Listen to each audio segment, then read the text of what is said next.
Praise the lord. హల్లెలూయా. మీరందరూ బాగున్నారా? దేవుడు మీ అందరినీ ఆశీర్వదించునుగాక. ఈనాటి వాక్యం దేవుని ప్రేరేపణ వల్ల ఈ వాక్యం చెప్పాలని చెప్పేసి మనసు ఆతృత కలిగింది. దానికోసం ఒక ఇంపార్టెంట్ వాక్యం చెప్దామని మీ ముందుకు వచ్చాను ఈరోజు. 2 సమూయేలు గ్రంథం 7వ అధ్యాయం 5వ వచనం. నీవు పోయి నా సేవకుడగు దావీదుతో ఇట్లనము, యెహోవా నీకు ఆజ్ఞ ఇచ్చినదేమనగా, నాకు నివాసముగా ఒక మందిరమును కట్టింతువా? ఐగుప్తులో నుండి నేను ఇజ్రాయేలీలను రప్పించిన నాట నుండి నేటి వరకు మందిరంలో నివసింపక డేరాలోనో గుడారంలో నివసించుచు సంచరించి తిని. అట్లాగే 5 నుంచి దాదాపు 17 దాకా ఉన్నాయి. ఒకటి ఇజ్రాయెల్ గురించి ఫ్లాష్ బ్యాక్ చెప్పాడు, వాళ్ళలో కలిసి ఉన్నట్టుగా.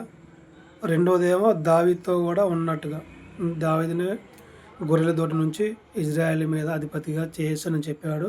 మూడో పార్ట్ ఏమో దేవుని ఆశీర్వాదాలు, ఆయన చెప్పినట్టు వింటే మనకి ఆశీర్వాదం మెండుగా వస్తుందని చెప్పేసి 5 నుంచి 17 దాకా ఉన్నాయన్నమాట. 7వ అధ్యాయం 5 నుంచి 17 దాకా. దేవుడు ఇలా దావీదుని ప్రేమగా మాట్లాడటం, బాధతో మాట్లాడటం నాకు చాలా బాధేసింది. అంత పెద్ద దేవుడే ఉండి ఏం చెప్పాడంటే,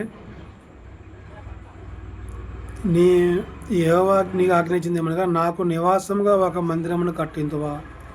ఐగుప్తులో నుండి ఇజ్రాయేలు రప్పించిన నాట నుండి నేటి వరకు మందిరంలో నివసింపగా డేరాలోనో గుడారంలో నివసించు సంచరించి తిని అని చెప్పాడు. అంటే దేవుడు బాధపడుతున్నాడు. నువ్వేమో రాజు అయిపోయినావు, నువ్వేమో పెద్ద పెద్ద బంగ్లాలో ఉంటున్నావు, మరి నా పరిస్థితి ఏంటి? నేను డేరాలో గుడారాలు ఉండా అని చెప్పేసి దేవుడు బాధపడుతున్నాడు. కాబట్టి ఈ లోకంలో యేసుక్రీస్తు పరంగా చూసుకున్నట్లయితే దేవుడు మన హృదయంలో ఉండాలని చెప్పేసి దేవుడు ఆశ కలిగి ఉన్నాడు. మన హృదయం దేవుని మందిరం కదా, అట్లాగా ఆయన కూడా మన హృదయంలో ఉండాలని చెప్పేసి దేవుడు కోరుకుంటున్నాడు. అప్పుడు మనం చాలా పవిత్రంగా బతకాలా, ప్రార్థన చేసుకోవాలా, భయభక్తులతో ఉండాలా, దేవుని పట్ల మనం వాగ్దానాలు చేసుకోవాలి. అప్పుడే దేవుడు మన హృదయంలో ఉన్నట్లు లెక్క. హృదయంలో లేకపోతే మనం ఆశీర్వాదాలు రావు. మనం ఈ లోకాన్ని మనం జయించలేం, సాతాను దృష్టిలో పడిపోతాం, మనకు విజయం అనేది కలగదు. అంత పెద్ద గొప్ప దేవుడే నాకు నివాసం కావాలని చెప్పేసి నోరు తెరిచి మరీ అడిగాడు దావీదుని. అంతకుముందు దేవుడితో కూడా ఈ మొక్క చెప్పలేదు పాపం దేవుడు. ఈనాటి యుగంలో మరి యేసుక్రీస్తు ప్రభువారు కూడా మనుషులకి, నక్కలకి, బొర్రెలకి గోలు ఉన్నాయి, మనిషి కుమారుడు జీవించుటకు స్థలము లేదు అని చెప్పేసి బాధపడ్డాడు.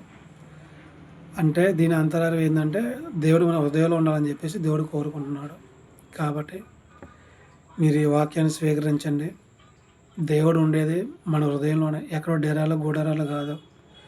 మీరు దేవుని మీద భయభక్తులు కలిగి నిష్టగా ప్రార్థనతో బైబిల్ చదువుతూ, 2 కళ్ళు ప్రార్థన, బైబిల్.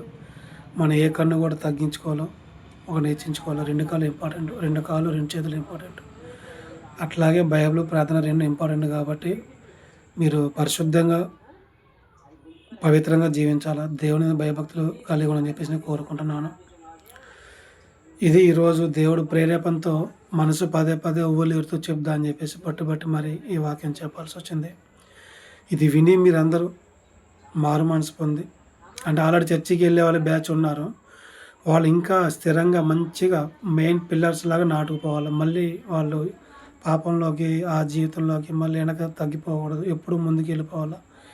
దేవుని ఆత్మలో బలం పొందుకుని ముందుకు పోవాలని కోరుకుంటున్నా. అన్ని జనులు కూడా ఒకవేళ ఈ వీడియో మీకు నచ్చినట్లయితే ఆయన గురించి తెలుసుకోండి, చర్చికి రండి, చూడండి, బైబిల్ ఏం రాసింది, ఆయన మంచితనం, ఆయన యొక్క ప్రవర్తన ఆయనే మీకు తెలుసుద్ది. కాబట్టి మీరు కూడా మారు మనసు పొందుకొని ఆత్మ రక్షించబడితే చాలు అని నేను కోరుకుంటున్నా. చివరి ప్రార్థన. దేవా, మరి ఈ వాక్యమైన ప్రతి ఒక్కరిని దీవించు ప్రభా, దీన్ని స్థిరపరచండి. నా నోటి నుంచి వెలువడిన మాటలు మీ మాటలే, నా సొంత మాటలు కావు. దీన్ని మీరు దీవించండి. ఈ వాక్యం అందరికీ దీవెనకరంగా మార్చండి ప్రభా. మీ యొక్క సన్నిధిలో యేసుక్రీస్తు వారి నామం పేరటి ప్రార్థన మనలో సమర్పిస్తున్నాం తండ్రి. తండ్రి, కుమార, పరిశుద్ధాత్మ త్రి యొక్క దేవుని దీవెన సదాకాలం మనం తోడే ఉండును గాక. సమస్త మహిమ, ఘనత, ప్రభావం, కీర్తి ఆ దేవునికి మహిమ చెందును గాక. ఈ వాక్యమైన బిడ్డలందరూ దీవించు ప్రభువా. ఆమేన్, ఆమేన్, ఆమేన్.